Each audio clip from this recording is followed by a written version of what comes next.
Hello मेरे प्यारे बच्चों, मैं हूं कुलदीप शर्मा आपके साथ केएस इंस्टीट्यूट के लाइव ऐप पर। तो आज हम करेंगे रैंक बूस्टर सीरीज का लेक्चर नंबर 3। 2 लेक्चर ऑलरेडी आ चुके हैं। उसमें मैंने एक में कराया था कंप्लीट द रिएक्शंस और दूसरे में कराया था how will you prepare that is conversion. तो आज हम 3 इंपॉर्टेंट मैकेनिज्म्स करेंगे और तीनों होंगे वो अल्कोहल्स, फिनोल्स और ईथर से। एक चैप्टर के 3 मैकेनिज्म। तो ऐसे ही मैं हर चैप्टर के मैकेनिज्म्स कराऊंगा आपको, तो इससे आपको पता चल जाएगा कि कौन से चैप्टर में कौन से मैकेनिज्म्स हैं और आप सारे मैकेनिज्म्स को बहुत अच्छे से समझ लोगे।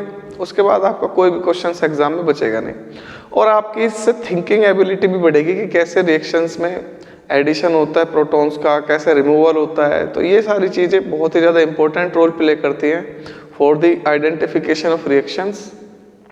तो चलिए बेटा स्टार्ट करते हैं हम 3 mechanisms of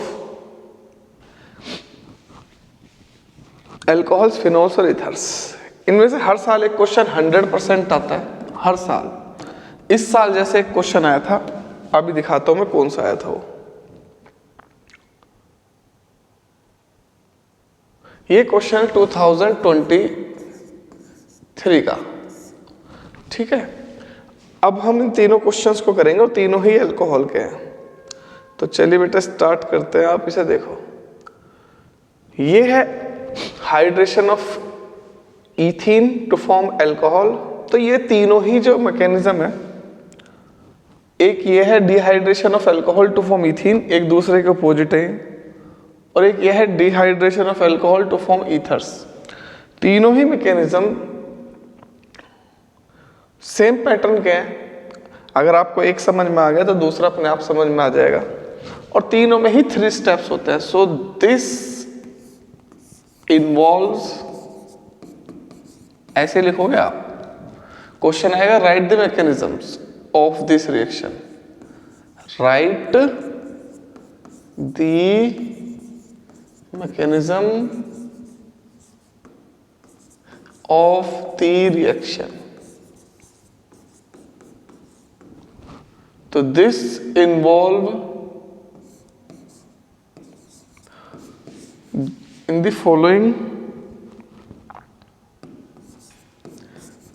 the following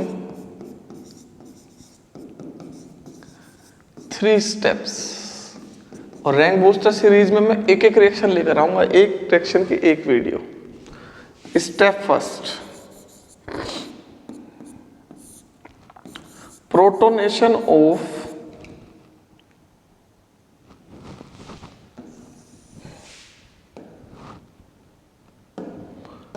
Step first, protonation of ethene। तो स्टेप फर्स्ट ईथीन का protonation. So ethene undergoes protonation to form carbocation. Ethene on protonation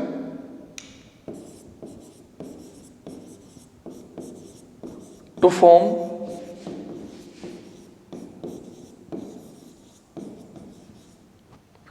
carbocation. तो यह है मेरा ethene CH2 double bond CH2। यहां पर H+ की प्लेस पर एग्जाम में H2SO4 भी लिखा हुआ मिल सकता है। तो इलेक्ट्रोमेरिक इफेक्ट से यहां पर बन जाएगा कार्बोकैटायन। तो रिएजेंट के प्रेजेंस में इलेक्ट्रोमेरिक इफेक्ट मतलब पाई बॉन्ड शिफ्ट हो जाएगा, एक कार्बन पे एक पे नेगेटिव चार्ज आ जाएगा, एक पे पॉजिटिव। तो H+ जिस नेगेटिव पाएगा वो तो हो जाएगा CH3 और दूसरे पे बचेगा CH2। तो ये है हमारा पहला स्टेप। इलेक्ट्रोमेरिक इफेक्ट क्या होता है, पाई बॉन्ड की शिफ्ट होती है, ठीक है। किसी भी रिएजेंट के प्रेजेंस में सपोज करो पाई बॉन्ड ऐसे शिफ्ट हो गया, तो इस पे आ जाएगा कार्बन पे CH2 और इस कार्बन पे आ जाएगा CH2 नेगेटिव और वो H+ इसके साथ आके बना देगा CH3। तो ये हो गया step first. Step two formation of protonated alcohol. Formation of protonated alcohol.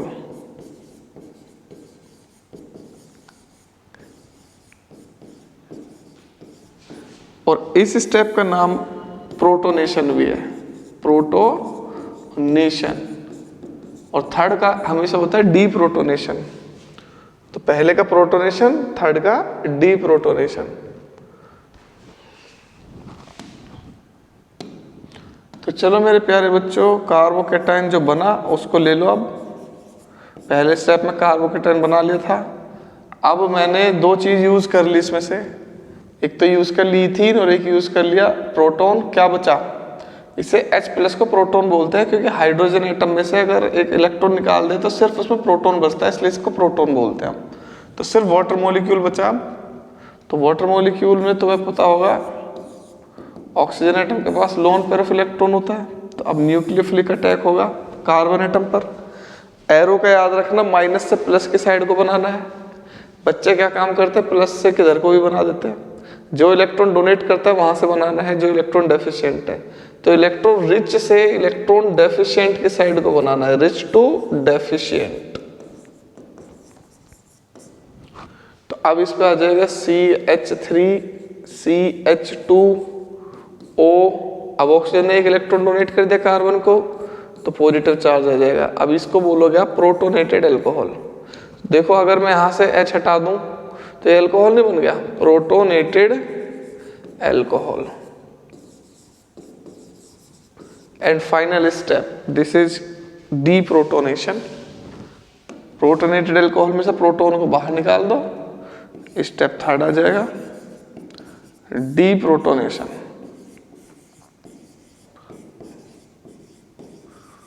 Deprotonation, तो deprotonation of protonated alcohol to form ethanol. तो CH3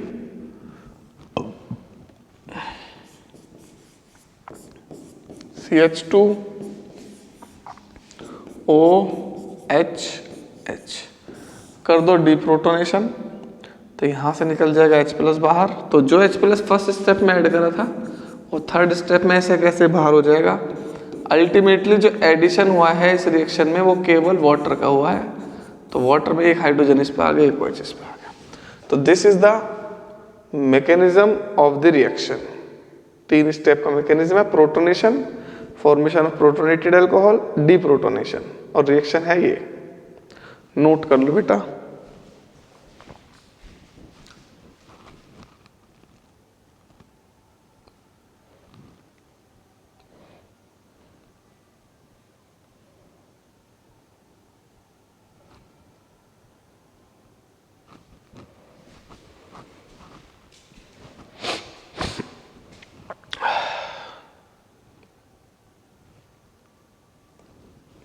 अब ये इसके जस्ट ऑपोजिट, इस बार अल्कोहल से बनाना है हमें ethene.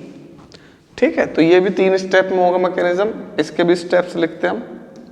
So write the mechanism of this reaction. Step first, protonation of alcohol. Protonation of alcohol, alcohol का प्रोटोनेशन। तो alcohol on protonation to form protonated alcohol. Alcohol on protonation to form protonated alcohol. तो देखो ये alcohol है, plus protonation किसका होगा, alcohol का। तो किस पर अटैक होगा, प्रोटॉन पर। तो ऑक्सीजन ने जब इसको एक इलेक्ट्रॉन दे दिया तो क्या बन जाएगा हमारा प्रोडक्ट, CH3 CH2OH। ठीक है, प्रोटोनेटेड अल्कोहल। तो पहले स्टेप में बनता है प्रोटोनेटेड अल्कोहल। नोट करो इससे पहले।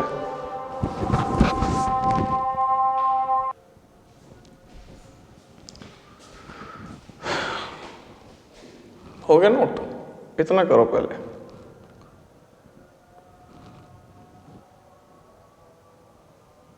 चलो स्टेप 2 लिखता हूं अब। स्टेप 2,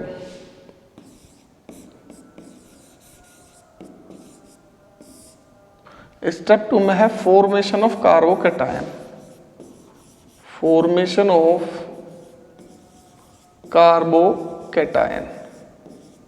तो ये जो प्रोटोनेटेड अल्कोहल है ये होता है अनस्टेबल। तो ये अनस्टेबल है, तो अब ये क्या काम करेगा, वाटर मॉलिक्यूल मतलब डिहाइड्रेशन होगा इसका। So protonated alcohol undergoes dehydration to form carbocation. तो इसका हो जाएगा डिहाइड्रेशन और ये बना देगा इथाइल कार्बोकैटायन प्लस H2O। और step third and last deprotonation, step third and last deprotonation. So अब डीप्रोटोनेशन कर दो भाई इसका। थ्योरी स्टेटमेंट लिख लिया करो, एक एक लाइन की स्टेटमेंट लिखने में कोई फर्क नहीं पड़ता। तो ethyl carbocation undergoes deprotonation, ethyl carbocation undergoes deprotonation to form ethene. अब यहां से ईथीन बन जाएगा, इलेक्ट्रॉन पेयर कार्बन ले लेगा, तो इस पर माइनस इस पर प्लस, तो दो एडजेसेंट कार्बन पर अगर एक पे माइनस हो एक पे प्लस हो तो डबल बॉन्ड आ जाएगा वहां पर, और यहां से निकल जाएगा H प्लस। तो देख लो भाई ईथीन बन गया हमारे पास। किससे बना है ईथीन, इथेनॉल से। तो उसमें करा क्या है, हमने केवल इसमें वाटर मॉलिक्यूल को बाहर निकाला है। तो अल्कोहल से वाटर मॉलिक्यूल को बाहर निकाला, पहले H प्लस ऐड करा था, फिर H प्लस बाद में रिमूव कर दिया। तो ये कैटलिस्ट है, तो अल्कोहल से मैंने H2 को रिमूव कर दिया, तो क्या बन जाएगा ईथीन। तो ये है हमारा मैकेनिज्म। अब एक लास्ट बचा आज का, वो है ये। इसमें भी 3 स्टेप है, तीनों सेम है, इसलिए मैंने तीनों को एक साथ लिया हुआ है। तीनों सेम है और तीनों को तुम याद रखोगे। कैसे याद रखोगे मैं बताता हूँ बेटा, इन्हें याद रखने का तरीका। ये याद रखने का तरीका ये है कि ऐसे याद रखना इन्हें कि एक में तो बनेगा ethanol to ethene, ethanol to ethene, इसमें डिहाइड्रेशन हो जाएगा। दूसरे को ऐसे याद रखना, ethene to ethanol,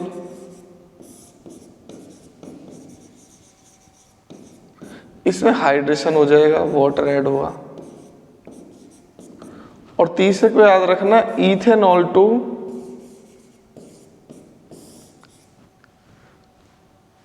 diethyl ether, या ईथर लिख लो चलो, प्लस H2, इसमें भी डिहाइड्रेशन होगा, लेकिन यहाँ डिहाइड्रेशन होगा 2 मॉलिक्यूल्स का। तो इनको ऐसे याद रखना आप, ठीक है। चलो तो आ जाओ। This involves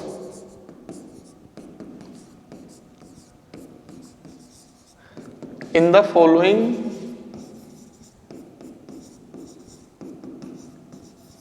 three steps.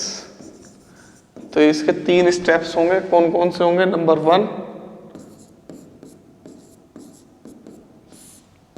Protonation,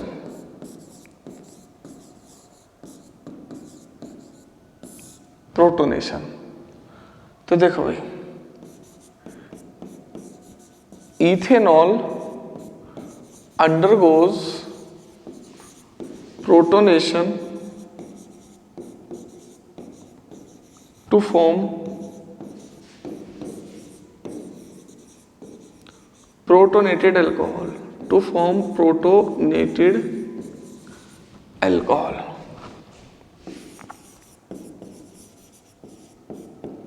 तो ये है हमारे पास स्टेप फर्स्ट। चलो भाई ले लेते हैं step first. CH3 CH2 OH plus कर दो भाई प्रोटोनेशन। प्रोटोनेशन कर दिया तो क्या बन जाएगा, CH3 CH2 OH H। अब तुम्हें तो पता ही है, मैं पहले ही बता चुका हूँ ऑलरेडी कि प्रोटोनेटेड अल्कोहल होता है अनस्टेबल हाईली। तो अब इसका डिहाइड्रेशन हो जाएगा, लेकिन डिहाइड्रेशन या वाटर से नहीं होगा क्योंकि वाटर तो हम ऐड कर नहीं रहे इसमें। तो डिहाइड्रेशन इस बार होगा अल्कोहल के सेकंड मॉलिक्यूल से। तो स्टेप टू, तो स्टेप टू में क्या लिखोगे भाई?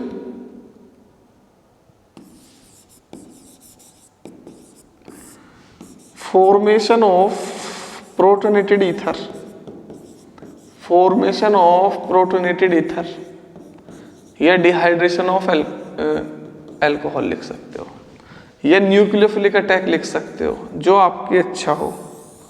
ठीक है, तो न्यूक्लियोफिलिक अटैक ऑफ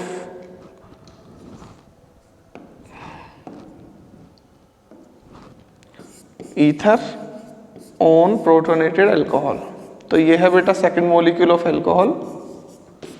और मेरे प्यारे बच्चों ये है मेरा जो बना था अभी CH3CH2OH।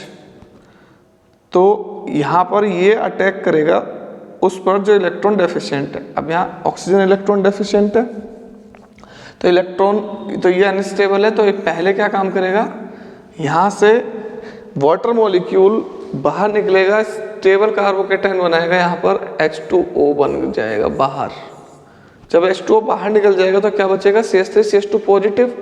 अब ये ऑक्सीजन एटम इस पर अटैक करेगा, तो ये क्या बन जाएगा मेरे प्यारे बच्चों, CH3, ये रहा, फिर CH2, ये रहा, ये तो बाहर गया आगे।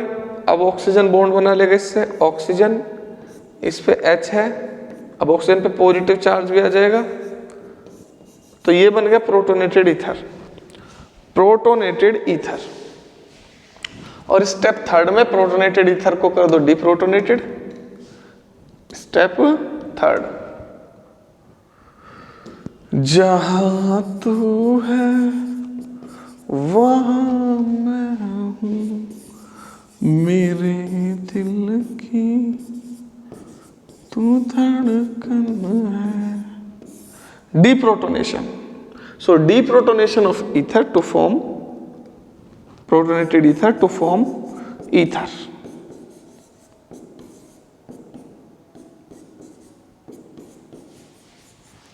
मैं साहिल हूं। चलो तो भाई कौन ज्यादा इलेक्ट्रोनेगेटिव है, ऑक्सीजन या हाइड्रोजन? ऑक्सीजन। तो ऑक्सीजन इलेक्ट्रॉन पेयर को अपनी तरफ अट्रैक्ट करेगा, हाइड्रोलाइसिस हो जाएगा, and the product will be CH3 CH2 CH2 CH3। तो फर्स्ट स्टेप में प्रोटॉन ऐड हुआ था, थर्ड में बाहर निकल गया, तो निकला क्या इसमें, सिर्फ H2O। तो आंसर ये रहा आपका डाइथाइल ईथर। तो इथेनॉल से डाइथाइल ईथर मिल गया by the removal of water molecule. तो मेरे प्यारे बच्चों ये थे तीन मैकेनिज्म, और ये तीनों मैकेनिज्म है अल्कोहल वाले चैप्टर के, और इनको अच्छे से कर लेना। एक बार दोबारा से मैं रिवाइज करा देता हूं।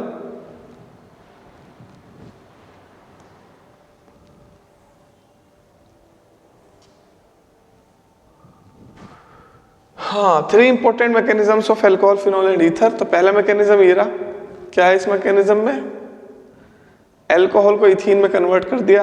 तो पहले कर देना प्रोटोनेशन, फिर कर देना फॉर्मेशन ऑफ कार्बोकेटायन, फिर कर देना डीप्रोटोनेशन। ठीक है, उसके बाद आ जाओ इथीन टू इथेनॉल, पहले कर देना प्रोटोनेशन इथीन का, कार्बोकेटायन बन जाएगा, फिर nucleophilic attack of water, protonated alcohol बन जाएगा, फिर डीप्रोटोनेशन कर देना।